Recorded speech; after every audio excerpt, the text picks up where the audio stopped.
ಎಲ್ಲರಿಗೂ ದಾನೇಶ್ವರಿ ಯೂಟ್ಯೂಬ್ ಚಾನೆಲ್ಗೆ ಸ್ವಾಗತ. ಯುಗಾದಿ ಕಳೆದರೂ ಯುಗಾದಿ ಮರಳಿ ಬರುತ್ತಿದೆ. ಹೊಸ ವರುಷಕ್ಕೆ ಹೊಸ ಹರ್ಷವ ಹೊಸತು ತರುತ್ತಿದೆ. ಎಲ್ರಿಗೂ ಯುಗಾದಿ ಹಬ್ಬದ ಆರ್ಥಿಕ ಶುಭಾಶಯಗಳು. ಇಂದು ನಾವು ನಮ್ಮ ಹಿಂದೂಗಳಿಗೆ ಹೊಸ ವರ್ಷದ ಆರಂಭದ ದಿನ. ಯುಗಾದಿ ಹಬ್ಬದಂದು ನಮ್ಮ ಹೊಸ ವರ್ಷಾಚರಣೆ ಆರಂಭ ಆಗುತ್ತೆ. ಹೊಸ ವರ್ಷ ಆರಂಭ ಆಗುತ್ತೆ. ಹೊಸ ಸಂವತ್ಸರದ ಆರಂಭದ ದಿನ ಎಂದು ಅತಿ ಸಡಗರ ಸಂಭ್ರಮದಿಂದ ಈ ಹಬ್ಬನ ನಾವು ಆಚರಣೆ ಮಾಡ್ತೀವಿ.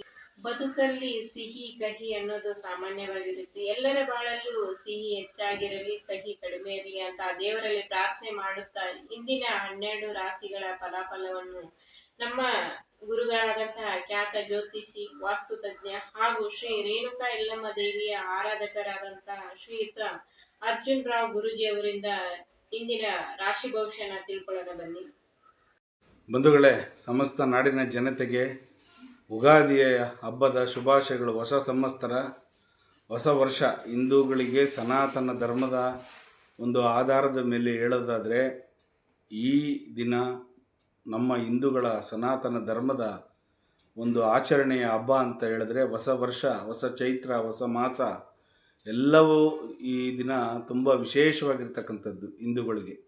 ಹಾಗಾಗಿ ಉಗಾದಿ ಹಬ್ಬದ ತಮ್ಮೆಲ್ಲರಿಗೂ ಶುಭಾಶಯವನ್ನು ತಿಳಿಸುತ್ತಾ ಈ ದಿನದ 12 ರಾಶಿಯವರಿಗೆ ಫಲಾಫಲ ಯಾವ ರೀತಿ ನೋಡೋದ ಬನ್ನಿ. ಮೊದಲಿಗೆ ಆದಿತ್ಯಾದಿ ನವಗ್ರಹಗಳನ್ನು ಪ್ರಾರ್ಥನೆ ಮಾಡುತ್ತಾ ನಮ ಸೂರ್ಯಾಯ ಚಂದ್ರಾಯ ಮಂಗಳಾಯ ಚ ಬುಧ ಶುಕ್ರ ಶನಿ ಬೇಶ್ಚ ರಾಹುವೇ ಕೇತುವೇ ನಮಃ.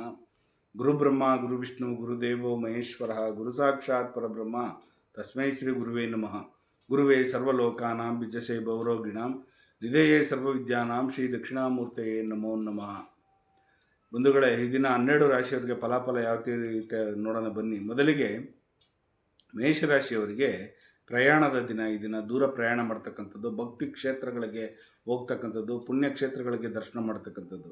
ವೃಷಭ ರಾಶಿಯವರಿಗೆ ಈ ದಿನ ಸ್ವಲ್ಪ ಮಟ್ಟಿಗೆ ನಿಮಗೆ ಜಯ ತರ್ತಕ್ಕಂಥ ದಿನ ಈ ದಿನ. ಮಿಥುನ ರಾಶಿಯವರಿಗೆ ಈ ದಿನ ಯೋಚನೆ ಮಾಡಿ ಸ್ವಲ್ಪ ದುಡುಕೋ ಸ್ವಭಾವ ಮಾಡಬೇಡಿ. ಈ ದಿನ ಸ್ವಲ್ಪ ನಿಧಾನ ಮಂದಸ್ಮಿತವಾಗಿ ಇರಿ. ಕಟಕ ರಾಶಿಯವರಿಗೆ ಕೂಡಿಟ್ಟ ಹಣವನ್ನು ಇನ್ವೆಸ್ಟ್ಮೆಂಟ್ ಮಾಡ್ತಕ್ಕಂಥ ದಿನ, ಅಂದರೆ ಬೇರೆಯವರಿಗೆ ಕರೆದು ಈ ದಿನ ನನಗೆ ಒಳ್ಳೆಯದಾಗಲಿ ಅಂತೇಳಿ ಕೊಡ್ತಕ್ಕಂಥ ದಿನ.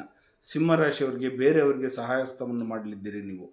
ಕನ್ಯಾ ರಾಶಿಯವರಿಗೆ ಈ ದಿನ ಸ್ವಲ್ಪ ಅನುಮಾನದಿಂದ ನೋಡ್ತೀರಿ, ಸ್ವಲ್ಪ ನಿಧಾನ ಮಾಡಿ. ಮಧ್ಯಾಹ್ನ 3 ಗಂಟೆ ಮೇಲೆ ನಿಮಗೆ ಚೆನ್ನಾಗಾಗುತ್ತೆ. ತುಲಾ ರಾಶಿಯವರಿಗೆ ತೃಪ್ತಿ ತರ್ತಕ್ಕಂಥ ದಿನ, ಸಂತೋಷಕರವಾಗಿರ್ತಕ್ಕಂಥ ವಾತಾವರಣ ಸೃಷ್ಟಿಯಾಗ್ತಕ್ಕಂಥದ್ದು ತುಲಾ ರಾಶಿಯವರಿಗೆ. ವೃಶ್ಚಿಕ ರಾಶಿಯವರಿಗೆ ಈ ದಿನ ಸ್ವಲ್ಪ ಮಟ್ಟಿಗೆ ಆಲಸ್ಯ ಆಗ್ತಕ್ಕಂಥ ದಿನ, ಸುಸ್ತು ಟಯರ್ಡ್ ಆಗ್ತಕ್ಕಂಥ ದಿನ, ಕೆಲಸಗಳು ಜಾಸ್ತಿ ಮಾಡ್ತೀರಿ ಈ ದಿನ. ಧನುಸು ರಾಶಿಯವರಿಗೆ ಕೀರ್ತಿ, ಯಶಸ್ಸು, ಲಾಭ ತರತಕ್ಕಂಥ ದಿನ, ಸಂತೋಷವಾಗಿ ಕಾಲ ಕಳತಕ್ಕಂಥ ದಿನ, ಹೊಸ ಬಟ್ಟೆಗಳನ್ನು ಧರಿಸಿ ಉನ್ನತವಾಗಿರ್ತಕ್ಕಂಥ ಒಂದು ಸ್ನೇಹಿತನವನ್ನು ಮಾಡ್ತಕ್ಕಂಥ ದಿನ ಈ ದಿನ. ಮಕರ ರಾಶಿಯವರಿಗೆ ಸ್ವಲ್ಪ ಮಟ್ಟಿಗೆ ಸಾಧನೆ ಮಾಡ್ತಕ್ಕಂಥದ್ದು, ಅಚೀವ್ಮೆಂಟ್ ಮಾಡ್ತಕ್ಕಂಥ ದಿನ ಈ ದಿನ. ಕುಂಭರಾಶಿಯವರಿಗೆ ಎಲ್ಲಾದರೂ ವಸ್ತುಗಳನ್ನ ಮರೆತು ಬಿಡ್ತೀರ, ಹುಷಾರಾಗಿರಿ. ಒಡವೆಗಳನ್ನ ಸ್ವಲ್ಪ ಜೋಪಾನ ಮಾಡಿ, ಮನೆಯಲ್ಲಿರ್ತಕ್ಕಂಥ ವಸ್ತುಗಳನ್ನ ಜೋಪಾನ ಮಾಡಿ. ಮೀನರಾಶಿಯವರಿಗೆ ಈ ದಿನ ಸ್ವಲ್ಪ ಮಟ್ಟಿಗೆ ನಿಮಗೆ ತುಂಬ ಚೆನ್ನಾಗಿರ್ತಕ್ಕಂಥ ದಿನ. ಆದರೆ ಶನಿಯ ಈ ನಿನ್ನೆ ಪ್ರವೇಶ ಆಗಿರೋದ್ರಿಂದ ನಿಮ್ಮ ರಾಶಿಗೆ ಸ್ವಲ್ಪ ಮಟ್ಟಿಗೆ ಸಮಾಧಾನವಾಗಿರ್ತಕ್ಕಂಥ ದಿನ ಈ ದಿನ. ಹೀಗೆ 12 ರಾಶಿಯವರಿಗೆ ಫಲಾಫಲಗಳುಂಟು. ಜಗನ್ಮಾತೆ ಆದಿಶಕ್ತಿ ನಿಮ್ಮೆಲ್ಲರಿಗೂ ಒಳ್ಳೇದು ಮಾಡಲಿ, ಆ ಮಲೈ ಮಾದೇಶ್ವರ ಒಳ್ಳೇದು ಮಾಡಲಿ ಅಂತೇಳಿ ಈ ಮೂಲಕ ಪ್ರಾರ್ಥನೆ ಮಾಡ್ತೀನಿ. ಸರ್ವಮಂಗಳ ಮಾಂಗಲ್ಯ ಶಿವೆ ಸರ್ವಾರ್ಥ ಸಾಧಿಕೆ ಶರಣ್ಯೇ ತ್ರ್ಯಂಬಕೆ ಗೌರಿ ನಾರಾಯಣಿ ನಮೋಸ್ತುತೆ. ಕಾತ್ಯಾಯನಾಯ ವಿದ್ಮಹಿ ಕನ್ಯಾಕುಮಾರಿ ಧೀಮಹಿ ತನ್ನೋ ಶ್ರೀ ರೇಣುಕಾ ಯಲ್ಲಮ್ಮ ಪ್ರಚೋದಯಾತು. ಮಲೈ ಮಾದೇಶ್ವರ ತತ್ಪುರುಷಾಯ ವಿದ್ಮಹಿ ಮಹಾದೇವಾಯ ಧೀಮಹಿ ತನ್ನೋ ರುದ್ರ ಪ್ರಚೋದಯಾತು. ಒಳ್ಳೇದು ಮಾಡಲಿ ಆ ಭಗವಂತ. ನಿಮ್ಮೆಲ್ಲರಿಗೂ ಮತ್ತೊಮ್ಮೆ ಮಗದೊಮ್ಮೆ ಉಗಾದಿಯ ಹಬ್ಬದ ಶುಭಾಶಯಗಳು ನಿಮ್ಮೆಲ್ಲರಿಗೂ ಬಂಧುಗಳೇ. ಒಳ್ಳೆಯದಾಗಲಿ, ಶುಭವಾಗಲಿ. ನೋಡಿದ್ರಲ್ಲ ಇಂದಿನ 12 ರಾಶಿಗಳಿಗೆ ಯಾವೆಲ್ಲ ಫಲಾಫಲಗಳಿವೆ ಅಂತ. ನಿಮ್ಗೆ ಏನಾದ್ರೂ ಸಮಸ್ಯೆಗಳಿದ್ರೆ ಖಂಡಿತ ಗುರುಗಳ ಹತ್ರ ಹೇಳ್ಕೊಳ್ಳಿ.